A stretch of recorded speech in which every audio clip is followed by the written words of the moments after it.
Were you ever jealous of the love Jada had for Tupac? Oh, fuck yeah. That was a big regret for me too, because I could never open up to interact with Pac. Mm-hmm. He just loved him like he was the image of perfection. I couldn't handle it, you know. I was the soft rapper from Philly, and he was Pac. Right. I was deeply insecure, and just I wasn't man enough to handle that relationship. I have come to believe that many of us fall for the idea that people are better than the colors they show us from the beginning. We think at some point they will change or maybe feel differently, but hell no. People don't change. In fact, they become worse.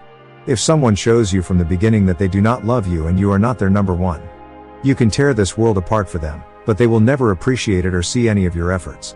In the issue of Will Smith and his so-called wife, I would say he knew from the beginning that there would be problems, yet he forced himself so hard, mainly because of his ego. Will Smith knew Jada never loved him more than Pac. The only reason she went for him was because Will Smith seemed to have a more stable life than Pac. The OG was busy with the thug life, and Jada knew Pac wasn't going to come out of that space anytime soon.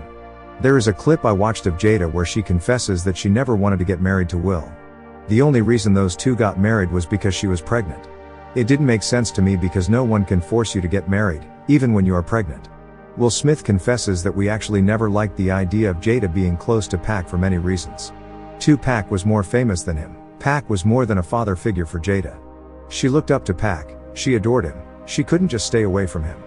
While all this was happening, my boy Will Smith was busy chasing her around, trying to prove his love for her. Pac's death gave him that lifetime chance, and he grabbed it with both hands, but what's not yours will never be yours.